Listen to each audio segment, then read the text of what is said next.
Transcurría a 1893 cuando Místico Bertolotti pisaba por primera vez suelo argentino, sin saber que comenzaría a sembrar las semillas de un emprendimiento comercial que formaría parte de la historia del Escobar de ayer y el de Escobar de hoy. El impulso de la Argentina agroexportadora de comienzos del siglo pasado le dio el reconocimiento internacional a su original galleta marinera. El legado fue pasando de Místico a Emilio y de Emilio a Juan Carlos, el recordado Juan Carlos, quien falleció el año pasado. La posta la han tomado sus hijas, que le están confiriendo a la panadería Bertolotti la virtud de ser una de las pocas panaderías más antiguas de la provincia de Buenos Aires y que aún siguen funcionando. Llegaron de Italia, llegó de Italia mi bisabuelo, Místico Bertolotti, y bueno, también era italiana mi bisabuela Rosa Raggi, que se casó con él. Pero se conocieron acá. Se conocieron acá, sí, cuando vinieron todos de la guerra, en realidad también, ¿no? Una parte, y bueno, la inmigración de venir a hacer la América o de venir y sí, todos a trabajar. Fueron varios hermanos, pero bueno, siempre fueron comprando la parte y al final se terminó quedando mi abuelo con esto solo. Después, bueno, siguió mi papá y mi tío, de la parte de mis primos también, vendieron su parte y nos seguimos quedando nosotras. Pero siempre siguió la familia. Sí, la historia, a ver, por ejemplo, en otras épocas, así como hace un rato, bueno, mi hermana te decía que acá había unas caballerizas en el lugar donde estaban los hornos, esas caballerizas eran porque, bueno, se tenían los caballos porque antes se repartían pan en aquella jardinera que está allá. Claro. Se repartía el pan y se llevaba a las chacras, por ejemplo, una vez por semana, las bolsas de arpillera con la galleta de campo. Estas antes eran así de grandotas y esto se llevaba al campo. Este tipo de panes, la galleta, el redondo, son que los seguimos haciendo todos los días porque son los panes clásicos de aquella época. No es porque sea lo que más se vende ni nada, porque ahora toda la gente busca el pan chico, ¿viste? Pero esto sí, porque esto se llevaba. Y duraba una semana la galleta de campo. Entonces la iban cortando en fetas y la comían así. No era como ahora que tenés el pan fresco todos los días. Con ingredientes sencillos, la panadería comenzó a elaborar un producto que la convirtió en una estrella prácticamente del comercio que se generaba acá y que se iba afuera. Estamos hablando de la galleta marinera, la original galleta marinera que comenzó acá, en la panadería Bertolotti. Y la galleta marinera sí, fue una idea de mi abuelo. Está la receta original de mi abuelo, se sigue haciendo con esa receta original de mi abuelo Emilio. Brillando la mano, una por una. Una por una se brilla. Brillar es pasar el palito para estirarlo un poco, eso es brillar. No se pasa por máquina, entonces se brilla, se pasa el palito una por una y se va tirando para que el otro la reciba y la ponga en tablas. Porque todavía nosotros seguimos teniendo hornos que se cocinan, son los hornos de leña, los antiguos hornos de leña, que los adaptamos a gas, obviamente, pero que le decimos horno de piso. Es el horno que va, el pan que va sobre el piso, así del horno, que entonces queda la costra y queda el tostado. Toda la factura, todo lo que es en latas que hacemos cosas, es todo en el horno de piso, no en el rotativo. Tiene una cocción diferente. Y es más, te digo, estamos a punto de adaptar un horno de ladrillo refractario, viejo, que tenemos a leña, porque vamos a empezar a cocinar otra vez el pan en tabla, con la pala, sacando como se hacía antes, para tener otro tipo de pan. Había muchas cosas de las creaciones que por ahí salían de casualidad por querer hacer otra cosa. Esto no, sé que esta la pensó, porque aparte esta galleta sirve, por ejemplo, servía, y sigue sirviendo, pero bueno, antes servía para mandar en las cajas de salvataje en los barcos, porque dura meses y meses y meses, porque al no tener ni sal ni grasa y ser bien seca... Sobre todo es eso, que la galleta marinera es algo seco. Entonces eso hacía que se pudiera llevar, además de exportarla, se pudiera llevar en las cajas de salvataje, cosa que se tenían que estar meses o lo que fuera en los botes porque se hundía un barco, lo que fuera. No, pero de hecho los barcos tardaban mucho tiempo en llegar de Argentina hasta Europa, porque nosotros exportamos, incluso se terminó todo cuando después de la guerra. Hundieron el último barco. El último barco de galletas se hundió. Y de los tallarines, que los exportábamos también. Lo que pasa es que en esa época las harinas eran diferentes por completo. No era la harina de ahora tienen muchísimo más gluten, es diferente. Por eso tampoco el pan sale como era antes. Y aparte tenía un envoltorio especial, se ponían en bolsas de arpillera, en cajones que había hecho con cincho, se llama lo que decía papá, Sí, sí. los había hecho mi abuelo, había mandado a hacer especialmente esos cajones para que no entrara la humedad. Y ahí adentro iban todas las bolsas de arpillera llenas de galleta marinera. Y este se mandaba en las cajitas, que todavía las tenemos por ahí, unas cajas de cartón alargadas con el celofán en el circulito para que se viera el tallarín, pero son tallarines que están secados en palos, no están secados con un sistema de secado Claro. moderno. Estos se cuelgan, tenemos todavía la estructura de todos los palitos colgando en esa estructura, se cuelgan en los palos, se tapan con tendillos y se espera a que se sequen solos. Entonces se le va absolutamente toda la humedad, entonces después esto lo puedes conservar en una alacena por meses. Y la galleta marinera hemos hecho la prueba, mi papá ha hecho la prueba de haber guardado un paquete así durante años y años y años para ver cuánto duraba. Y la abrimos y la galleta estaba bárbara, sin ponerse fea, sin tener humedad, nada. Y una de las otras de las cosas que salieron también en esa época de casualidad son las tostadas, que también salió a raíz de unos pan dulces, ¿no es cierto? Una masa para una pan masa para dulce pan que dulce estaba probando mi abuelo. que se quemó. Mi abuela lo cortó todo, dijo, bueno, lo voy a tostar y de ahí salieron las tostadas estas. Semidulce. Están las recetas de mi abuelo en cuadernos y cuadernos. Sí. Sí, Y sí. aparte las indicaciones de mi papá en todos los detalles. Porque mi papá mientras pudo, él estaba metido en la cuadra, en el reparto, en el negocio. La familia Bertolotti, desde que llegó aquí a Escobar, se ha involucrado con las diferentes instituciones. De hecho, Emilio Bertolotti formó parte de la comisión del Club Independiente y también de la Cámara de Industria y Comercio de Escobar. Sin lugar a dudas, su participación más notoria fue en la Procomisión Partido de Escobar hace 60 años atrás. Mi abuelo Emilio Bertolotti, sí. Él estuvo, cuando nos separamos de Pilar, digamos, porque dejamos de ser partido de Pilar. Él también, y después mi papá también, fueron presidentes también del Club Atlético Independiente de acá de Escobar. También fue uno de los fundadores del Club de Remo, también, no sé, estuvo en tantos lados.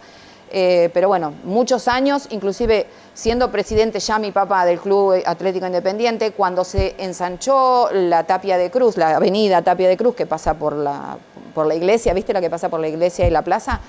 Antes era angosta y se ensanchó y se tuvieron que sacar todos los tilos. Estaba llena de tilos. Entonces papá gestionó junto con la municipalidad que no los cortaran, que los sacaran con raíz y los trasplantó al Club Atlético Independiente en el campo. Y allá tenés toda la sombra de las parrillas, de las mesitas que están abajo, todos los tilos de la Tapia de Cruz de Escobar. Él amaba la naturaleza, sí. Amaba el verde, tal es así que no te dejaba ni podar un árbol de los que tenemos acá en el parque, que él era también de plantar, también venía de herencia, porque acá también... Todo lo que es acá lo plantó mi papá. Toda la vida se peleó con la municipalidad porque le destrozaban los árboles cuando los podaban. Ellos se iban, por ejemplo, con los amigos a comer el asado a la palmera, que es una palmera que queda en el Cazador, en un baldío que está cerca de donde está el aeródromo. Bueno, hay un baldío ahí que tiene una palmera. Y ellos se iban con los amigos, camioneta, parrillita. Esas aventuras de ir al medio de la naturaleza o en el bañado, ir a caminar por lugares inhóspitos, eso es lo que más le gustaba a mi papá. Mi papá venía al negocio y decía, acá no es un negocio que despachamos, acá es un negocio para entrar, a charlar, a comprar, o sea, no es decir, venir rápido y te vas, ¿viste? Porque en realidad la mayoría de la gente que lo conocía venía y quedaba horas acá. Acá es un negocio del reencuentro, donde se encuentra gente que por ahí no se ve hace rato y se encuentran acá en este negocio. Creo que es tan grande el arraigo que por eso todavía estamos acá. Porque no nos podemos desprender. Cada una podría haber hecho otra cosa, estudiamos y sin embargo nos quedamos acá. Si bien mis padres siempre dijeron, no, ustedes tienen que estudiar, ustedes tienen que hacer... Pero en definitiva era como que terminaban haciendo que nos quedemos, porque era como todo el tiempo ponerle el foco acá a la panadería. Y de hecho ya hace unos cuantos años, a pesar que, bueno, mi papá hace poco falleció, pero ya hace unos cuantos años que nosotras nos estamos ocupando de traer cosas nuevas, ¿viste? Un poco de la impronta nuestra en todas las cosas. Si bien todavía pensamos mucho, ¿qué haría papá? Yo no me puedo ir de acá, por ejemplo. Yo tengo ese Edipo, claro, con la casa también, porque tengo muchos buenos recuerdos de toda mi infancia. Era toda una aventura acá adentro. Más que nada, la dedicación y el amor de mi papá y mi mamá, claro, que siempre tuvieron por esto, porque era su vida. Mi papá, sin la panadería, se moría. Mi mamá y mi papá se pusieron de novios a los 18 años. Y mi mamá ya se vino a trabajar acá en el mostrador. Ella atendía sola el negocio, se preparaba todo sola y atendía sola el negocio durante todo el día. Yo empecé a trabajar acá, atendiendo el mostrador, un año antes de casarme. Así que para mí es toda mi vida. 50 y pico atendiendo el mostrador. Levantándome a las 4 de la mañana, porque vivíamos en la quinta, unas 7 cuadras o 8 más para abajo. Íbamos y veníamos. Cuando llegaba la tarde, por ahí mi marido, si podía, atendía el negocio. Yo me iba más temprano para hacer la comida, porque siempre nos gustó cenar en nuestra casa, aunque después nos acostáramos a las 12 de la noche. Y entre los dos hacíamos todo. Mientras uno se bañaba, el otro preparaba algo y así fuimos haciéndolo toda nuestra vida, los dos juntos. ¿Cuál es la clave? La clave, amor. Amor. Bueno, ahora me van a hacer llorar. Porque nosotros estuvimos todo el día juntos, toda la noche juntos, no nos aburrimos, siempre nos reinventamos. Nunca nos aburrimos juntos. Por eso que ahora, ay, no me da.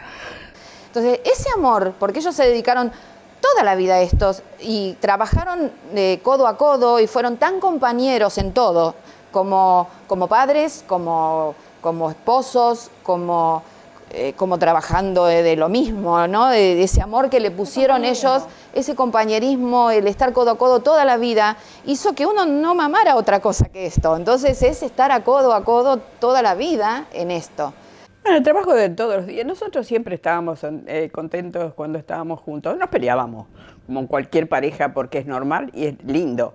Y bueno, siempre la pasamos bien. Siempre la pasamos bien. Y le podemos definir de todas las maneras. Payaso, alegre, triste, rezongón, mi marido. Pero bueno, era eso. ¿Rezongaba? Bueno, a veces nos rezongábamos juntos. La verdad. Tuvimos una vida muy plena. La verdad que es esa. En todo el sentido de la palabra.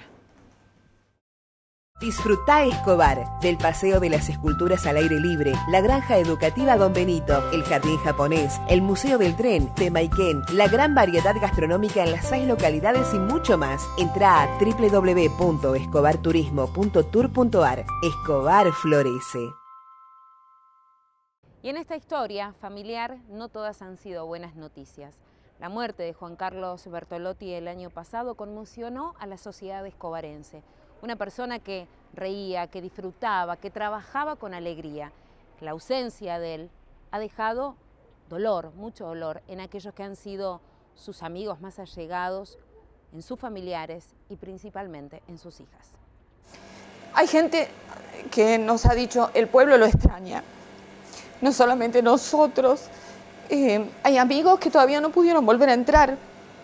Hay amigos que hablan con mi mamá y le dicen, ya voy a volver, ya voy a ir a visitarte, pero no pueden entrar. Mi tía, mi prima hermana de mi papá, no volvió. No puede venir, ¿viste? Porque era como hermano de ella, entonces no, ella entra acá y sufre y llora, entonces mi tía, que es mi madrina también, no entró más todavía acá. Mi papá tenía una personalidad muy carismática y ¿sabés lo que hacía mi papá? Que vos necesites de él.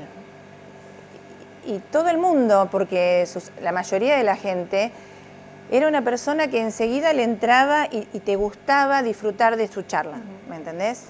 Y así te digo que lo recuerda toda la gente, no solo los amigos, sino clientes, lo extrañan. La verdad que es muy duro todavía para nosotros, para mí terrible. Un gran padre, aparte súper presente durante toda la vida, desde chiquitos hasta grandes, porque yo seguía siendo la nena y le digo, papi, tengo 50 y pico de años. Y lo más duro de todo es que mi papá todo el tiempo estuvo consciente de lo que le estaba pasando. ¿Viste? Él sentía lo que le iba a pasar. Y creo que él se daba cuenta más que nosotros. Él ya se lo dijo a mi mamá, me tocó a mí primero, María, le dijo. Porque ellos siempre mi papá le decía a mi mamá que lo mejor que sería para ellos es que los dos pudiesen morir juntos. Así ninguno sufría. Ese era el amor que tenían.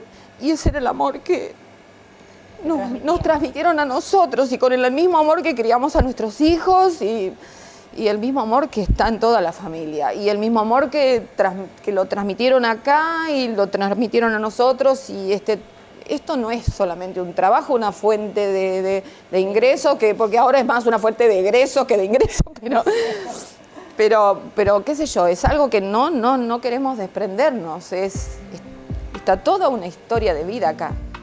Olores, sabores, anécdotas, historias de mucho trabajo, pero sobre todo sentimientos que suman, a pesar de la ausencia de Juan Carlos, para que la panadería siga trabajando como lo está haciendo en la actualidad.